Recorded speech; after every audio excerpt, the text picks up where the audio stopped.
All right, we are now live on both YouTube and Periscope. Welcome back to those who are starting to feed in here to the About the Labor show. This is on Vikings Territory YouTube, and it's on the About the Labor Twitter Periscope stream. I am Drew Mahowald, kind of the host, so to speak, of the show, and I'm joined by Nick Olson and Sean Borman, a couple of contributors for Vikings Territory. Guys, the Vikings, are they back? How do we feel? Immediate, like 5 words, sum up how you feel about the Vikings right now. Very good. Big win. All right. I like that. It's 4 words. We are back, baby. F yeah. I love it. That's like That works. 5.5 words. I mean, you got to be excited about that win. I mean, rematch win over Philly. That's awesome. In Philly, that's a big one. This was the Philly game that we all had circled on our at the beginning when the roster came or the schedule came out. We were all like, oh well, we're not going to win that one. So right, yeah, that's part of for me too. After the Bills game, the Vikings had fallen to, I guess, what was it, 1-1 at the time. And I looked at the next 2 games and I was like, okay, well, there's 3-1 to start the season. Now they're going to have to battle back to reach the playoffs or whatever. And today it seemed like the defense kind of got its mojo back. And it seemed like the offense didn't really blow up, but I thought it was much more balanced than the past few weeks, which obviously was a huge help. But I mean, let's just get right into kind of the main story, I think, which is, well, I guess the main story every game is going to be Kirk Cousins, I think. So I guess we'll start there. I thought he made some just stupid good throws under pressure in this game that kept the Vikings in the game. That drive where they got the turnover, I believe, late or deep down in Eagles territory, and then I think he made the throw to Thielen with, I think, some defender slapping him in the face. One of the best throws I've maybe ever seen from a Vikings quarterback. We'll start with you, Nick. What did you think of Cousins today? Adjusting with the new offensive line guys, with Reeve going out. The running game didn't really, I guess, get established too much, but he was still able to make things happen. What do you think? I was really impressed, especially, we've seen Cousins. The Packers game, we saw him hit darts all over the field. But what really impressed me today is he was under a lot of pressure. The Eagles have an extremely good defensive line. And he was, despite the pressure, the offensive line did okay, but despite the pressure, Cousins was making plays all over the field. Thought that was phenomenal to see. He was moving in the pocket well. He was delivering strikes. So, love it. Yeah, and I don't have a whole lot more to add. I mean, he's doing what he's been doing all season. Like you said, both the guys, he was getting rid of the ball with guys right in his face. I saw kind of a play action where he turned around. There's 2 guys right there, and he's still able to put it on. I think it was Diggs for a 3rd down conversion or somebody. So just really impressive. He's still hitting the guys downfield. And both Diggs and Thielen continue to get the ball, which is pretty exciting. Yeah, I mean, I think that's kind of the nice transition point here, is to move from Cousins, who, it seems like through 5 games now, he seems to be on the trajectory of being very much worth that contract. I think I saw, what was he? He's the first quarterback in NFL history to complete 30 passes in 5 straight games. He's lighting it up, really. And it's funny that, the Vikings' identity under Zimmer has mostly been kind of ground and pound, run the clock out on offense, and then kind of win with your defense. And adding Cousins, which it's not terribly surprising given the player he was in Washington, but he's kind of transformed the identity of this offense into kind of a high octane, gun the ball down the field. But it helps to do that when you have Adam Thielen and Stephon Diggs, who probably, I mean, is it fair to say they're both top 10 receivers, or if they're not, they're very close. Adam Thielen, he's a monster. Well, they're both monsters, but it's just, they're open so often, and they're getting well over 50% of the targets from Cousins, and they're still able to produce at like a high and efficient rate. Like it's really unprecedented what they're doing as a duo. Yeah, just everything they do, every little detail. You got some great replays of the routes that Thielen was running today, and it's just insane. It gets so open all the time. It's ridiculous. And then same thing with, we know Diggs can do it. And then some of the outrageous catches they're making, full extension, Diggs catching up to that deep crosser all the way across the field that Cousins just heaved up and Diggs brought down is just wild. So really impressive stuff from them today. Yeah, absolutely. I mean, Thielen was number 2 in receiving going into this game, and I'm not sure what Julio Jones did this week, but he could be looking at leading the NFL in receiving, which is kind of unheard of if you're a Vikings receiver, at least the last few years. So it's pretty cool. And like you said, like you guys have been saying, the routes. I mean, just beautiful routes that the Cousins is able to throw them open, but they're open. So I mean, it's them getting open first in order for him to be able to do that. So I mean, just phenomenal route runners. It's pretty cool to see, from 2 guys rather than just one. Yeah, and again, they're doing this without much of a running game even being involved for the Vikings at all. I think finally in Game 5, the Vikings had a player go over 100 yards rushing for the season. Latavius Murray, I think, did it at some point in the second half. That's a weird, really weird stat for a team to not have 100 yards, rusher for the season.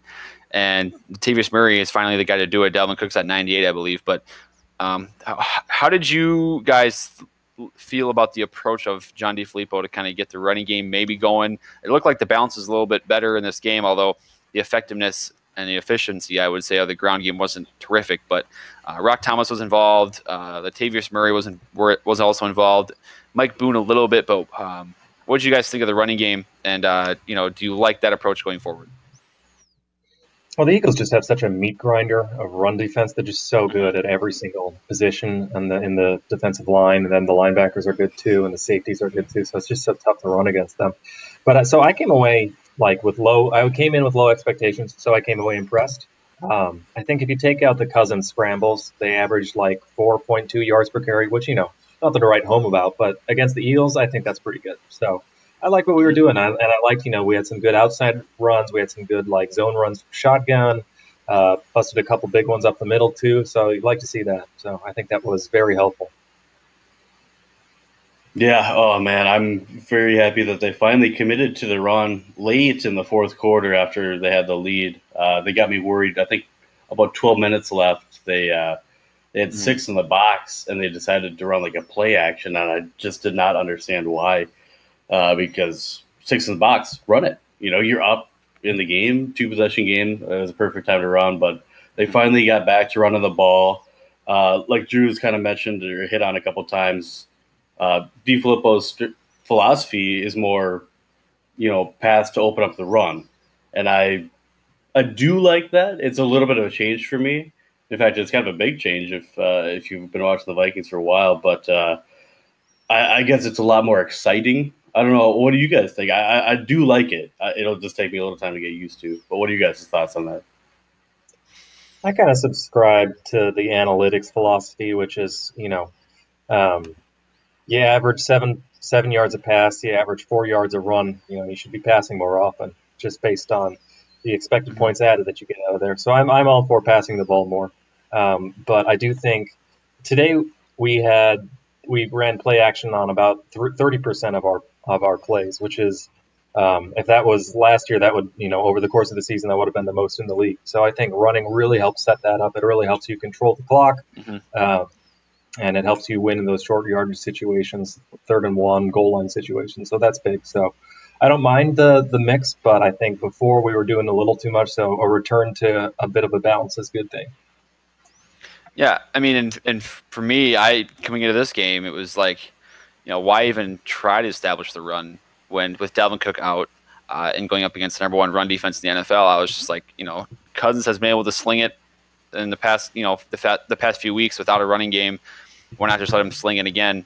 And it almost seemed like it was kind of the opposite, where the Vikings established the passing game kind of early in this one. Cousins got into a rhythm, and then that kind of maybe opened up the running game a little bit down the stretch and allowed them to kind of, pull off that last drive and where Dan Bailey made the game-clinching field goal. So, if that's the way the Vikings do it, that's the way DeFilippo wants to do it moving forward. That's okay with me.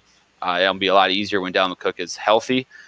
But if you can do that with Latavius Murray and Rock Thomas, that's obviously a good sign for your team. And I think the offensive line too. We should probably mention that without Reef for most of the game, I thought Cousins was under a lot of pressure in this game, but I think a lot of that was due to the Eagles, and I think they blitzed quite a bit, a lot more than I would have expected. And I think there were some guys in coverage that were one-on-one and left in dangerous situations. But Cousins got the ball out quickly, and the offensive line kept him upright for the most part. And then I think against the run, they did just enough to keep the Vikings, like I said, mostly balanced. And that last drive at the end of the game to get Bailey that field goal kind of really sealed it. And they executed well there too. Yeah. I think it's a really big surprise, but I think we won the trenches on both sides, which is wild because our offensive line is so bad. But the Vikings defensive line was just outrageously good today. Linval had a sack and the pick six or fumble recovery. Stephen Weatherly has really turned it on, and he's been outstanding. So that's awesome to see. And then Hunter was phenomenal as well. And they're going up against probably the best pair of tackles in the NFL, Lane Johnson and Jason Peters. So that was really impressive to see. Yeah, I mean, that's where it all starts, is up front and in the trenches. And it was great to see the Vikings finally win at least one side of that battle. So I actually did not see what happened to Reef. Can you guys explain to me what happened with him? Is it a serious injury or? I saw in the post-game presser, somebody asked him about Reef, and Zimmer said, I don't know. I guess he re-injured his foot sometime during the game. So. Yeah, so he won't. Yeah, he wouldn't tell you. Yeah, but I was just going to add that it looked like Hill and O'Neal played pretty well in his absence.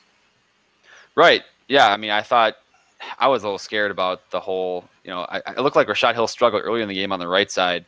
And then when he got moved to the left side, I kind of got even more a little scared. But that almost seemed to make things better. Was moving O'Neal to right tackle and Hill to left tackle. At least on the right side, I think O'Neal kind of outperformed Hill in my opinion. But yeah, I think Nick mentioned kind of the Vikings defensive line, and I can't help but think that if the Vikings were playing a quarterback that wasn't such a magician getting out of sacks as Carson Wentz, I think there was about 3 or 4 plays in this game where Wentz maybe should have been sacked to kind of get out of it. This could have been a very big, sack number for the Vikings defensive line if it was against, a different quarterback that isn't as mobile maybe or as kind of tough in the pocket as Wentz. This defensive line certainly showed up tonight without, Everson Griffin there. It seemed like you said Weatherly I thought was really, really good off the edge. And Linval got a sack. I believe he's showing up in the pass rush. And it seemed like, again, I noticed too that the rotations were very, I thought they made a point this week to get back to using rotation and not getting Hunter out there for 90% of the snaps or whatever it is.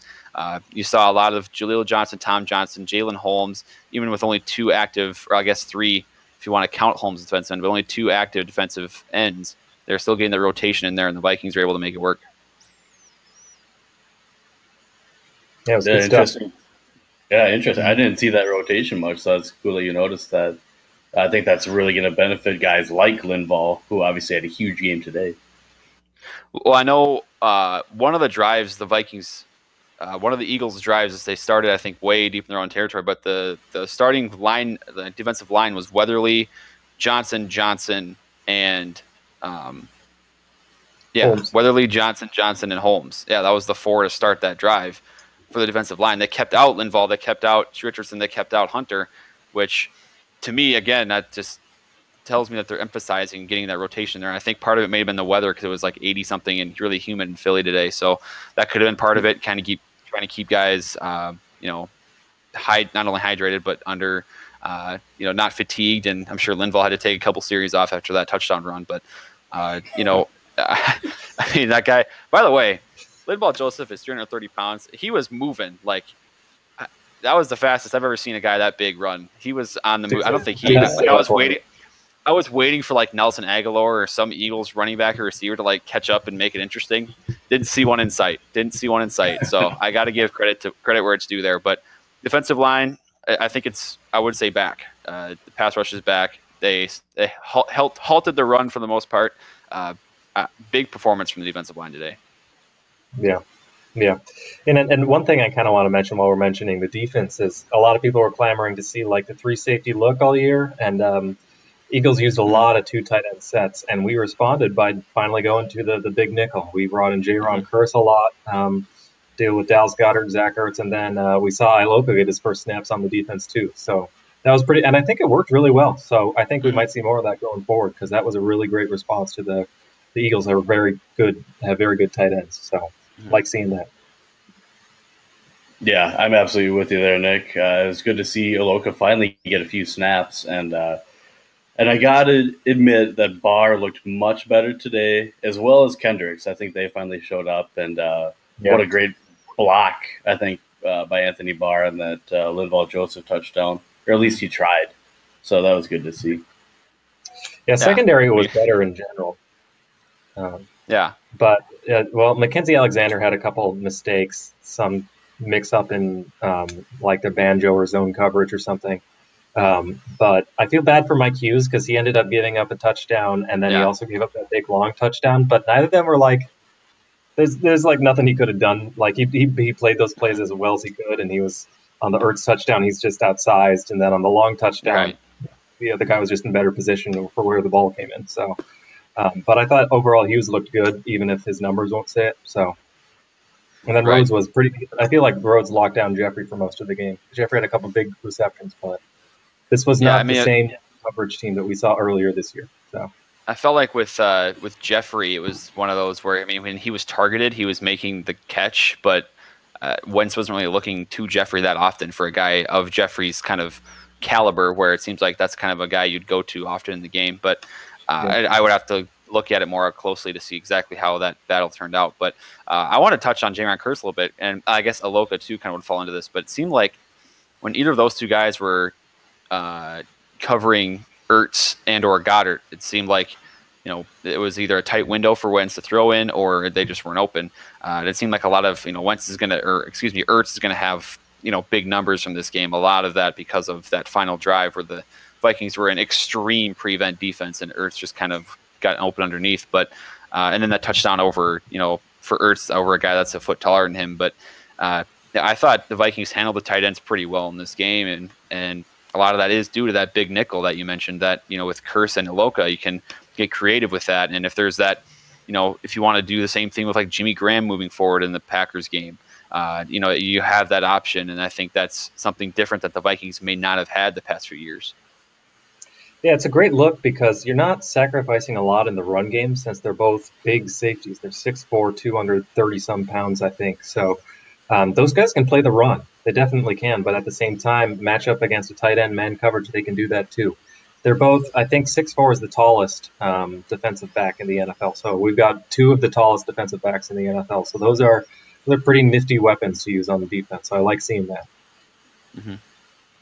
Yeah, and tough from the opposing offensive side. I mean, going up against defenders that big, that's going to give quarterbacks, not as much room to throw.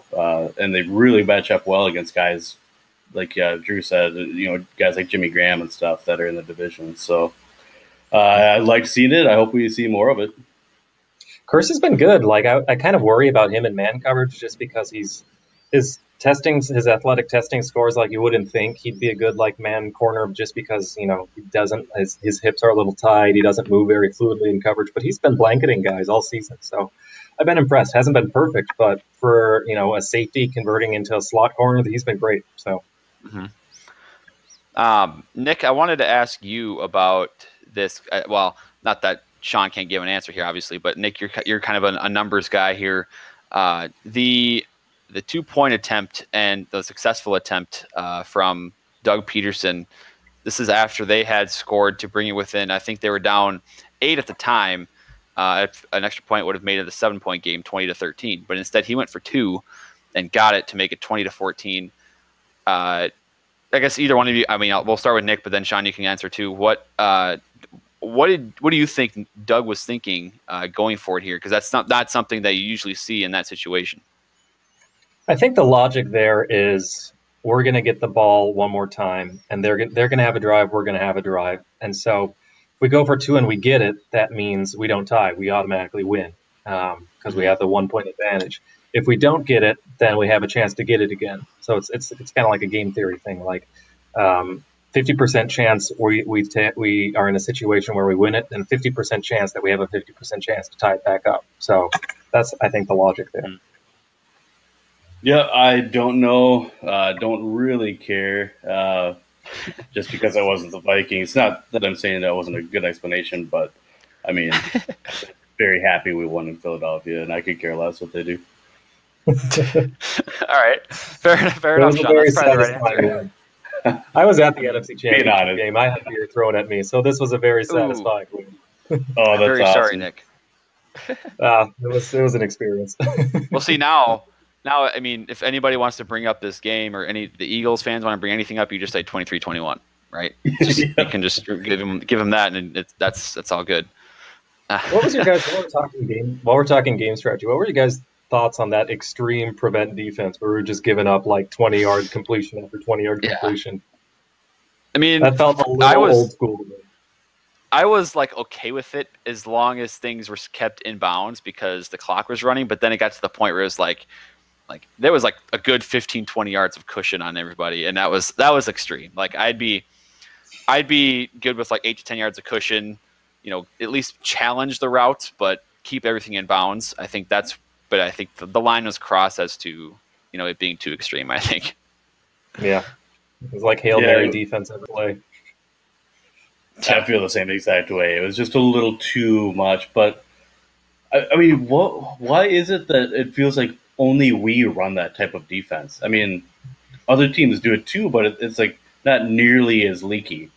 You know what I'm saying? Well, the game that I remember is the Lions game from 2 years ago, I think, when the Vikings had just scored with like 20 seconds left to take a 3-point lead, I think. And then I think Stafford threw like a 30-something yard completion on the Vikings just after the kickoff, and they got a long kick from Prater, and they went on to win in overtime. That was the Golden Tate backflip over Harrison Smith. That was right. That was kind of the derail of the 5-0 start. So I don't know. I'm no expert on prevent defense, but it seems like there's a lot of cushion being given when the game is not completely over yet. So. I mean, I don't know. Hopefully they're in more situations like that where prevent defense is needed, because that would mean the Vikings are probably in a good position. Yeah. Yeah. I wanted to have a comfortable win. We got up to like a big lead. I think we were winning by like 17 points for a while. I was like, okay, I can just like sit back. Or like, nope, not at all. Up till like the onside kick, my heart was just terrified. That Dan Bailey kick at the very end, the 52-yard is couldn't even watch. By the way, Nick, your tweet is brilliant about what was it like? I'm going to dress up as a Vikings kicker for Halloween because nothing scares me more, or something like that. Yep. So good. Yeah. So good. All right. Even the chip shot at the beginning, like the 28-yarder, I could barely watch this, and then he misses it, of course. And then he misses, yeah. And then you're thinking just like it's Daniel Carlson or Blair Walsh all over again. But we can maybe start to kind of wrap things up here, and as we usually do, we'll try to end with kind of each a player of the game on offense, a player of the game on defense. So we'll start with Sean here. We'll give you a player of the game on offense, and then a player of the game on defense. And obviously, you're going to have to explain why. Although I think I have a feeling who you're going to pick, but I guess there are multiple options out there. Did you guess Adam Thielen? I did not, but I don't mind that. I'm going Adam Thielen just because obviously Cousins had a great game, but it's just been phenomenal to watch. Like I said, he could be leading the league in receiving yards after this week. So he is leading the league in receiving yards. Yeah, I mean, for after week 5, that's pretty dang good for a Vikings receiver. So he's been Mr. Consistent, Mr. Reliable this year. So I'm going to give it to him this week. As far as defense, I mean, you got to give it to Big Boy Linval Hungry. Just an awesome game. I love when he has good games. I love when big guys score. The old cliche, but that was fun to watch. I think he really deserved it. So he gets my nod for defensive player of the game. Hey, Sean, did you know that Adam Thielen is from Detroit Lakes, Minnesota, and he went to Minnesota State Mankato on a $500 scholarship? Did you know that? Oh, I'm like almost as sick as he is about hearing about that. I can't believe that's still still kind of coming out on like social media. Like I think Bleacher Report was like the next big brand to tweet out the whole story, like it's some breakthrough like news story. Oh yeah, it's like, did you know The Rock's name is Dwayne Johnson? It's like, yeah, man, I know that. Come on. All right, Nick, what do you got? On offense, I almost kind of want to do Thielen too, just because he was that good. His routes were amazing, his hands were amazing. I guess I'll go Diggs though, because for most of the game, like Diggs led the team in rushing yards too. Yeah, he did. He's just so. The one thing you could probably have criticized him before this year was that after the catch, when the ball is in his hands, he's not always. Sometimes he'll shy away from contact, or he'll get kind of cute with the ball. But this year, he's just electric with the ball in his hands. I love seeing it. Great hands, great routes. So, between Diggs and Thielen, it's hard to see this passing offense not succeeding the rest of the year. And then on defense, Linval's obviously he had the highlight of the game, but I'm probably going to go with J-Ron Curse just because being able to have a third safety who can lock down tight ends in man coverage, can play the run, make plays all over. He deserves some respect for that. He also had a great special teams touchdown on the kickoff. So great game from him too. Could I just add something? I don't quick? mind either one of those. Do you guys think J-Ron is like George Iloka Jr. and we have both junior and senior on the team right now? I mean, they're like athletic I don't hate that profiles. theory. Like the same. Their spider chart, it's like identical. So Is it? Yeah. So then that's correct. That's 100% correct. We know for sure now what J-Ron Curse is going to turn out to be. It's George Iloka. Drew, who are your picks? Well, on offense, I'm going to go Kirk Cousins. I have to. There's so many throws in that game that it seems like so many of his throws are off his back foot. And I don't know if that's just by like his own tendency or if that's actually because of the rush. It seemed like kind of a mixture of both in the game. But whether he's throwing off of his back foot or he gets clean footing, whatever it is, it seems like they're all perfect. The touchdown throw to Thielen in the back left corner of the end zone was outrageous. It was perfect. Stupid. It was stupid. It was stupid. Just like the throw to Thielen on the right sideline for 68 yards over Jalen Mills. Beautiful. Really can't say enough about the way he performed. And I will also give him credit for the pregame speech in the huddle or whatever. I don't know how you characterize that, but with Everson Griffin going out, it seemed like there may have been a lack of a vocal leader for this team, and it seemed like Kirk may have kind of taken that role, at least for the time being, with that speech. Maybe I'm reading too much into it, but I don't know. I was ready to run through a brick wall when I saw it, so I would imagine the Vikings players kind of reacted the same way. And then defensively, I'm going to kind of go with a name that we haven't really talked about yet, and that is Anthony Barr. I thought he played really well against the run. And against the pass, I thought, and your thread this week on Twitter, Nick, where you kind of highlighted that, a lot of the problems the Vikings had and with Barr kind of giving up the touchdowns last week, they weren't necessarily his fault, or he was put in really bad positions in which, it's kind of unfair for a linebacker. I thought he really showed up this week and made a lot of plays for the Vikings defense. So Anthony Barr, whether he's going to get another contract or not, we'll see. I still think he's been a little bit underwhelming so far this year, but a really, really good game today. And the Vikings are now 2-2-1. Yeah, that's right. And moving forward, I guess I'll get one more thought from you guys here before we head out. I think it's Arizona next week. So I'm going to get your skull scale here. So the 1 to 10 rating on how you guys feel about the team. 10 being Super Bowl, like Vikings are for sure going to win the Super Bowl, and 1 would be like tank, trade everybody away and restart. What are you guys at for your skull scale right now, Sean? Of course, you'd start with me. I had no time to think. I'm going to go with. It's just a number. You just say 1 to 10. Yeah, I guess it's not really that much pressure. I'm going to go with the 7.5. I feel confident after this week. There's still obviously room for improvement. So I think I'll go up by 0.5 every time we win, which sure. Maybe it'd be like nice or like last year when we won 8 in a row. Who knows? So Then it'll be like 14. Yeah, exactly. Yep. But I think it's very important that next week the team comes out with a lot of energy. We don't pull a Buffalo like we did a couple weeks ago, and the players need to come out strong. Maybe lean on Cousins, like you hit on, and take care of business.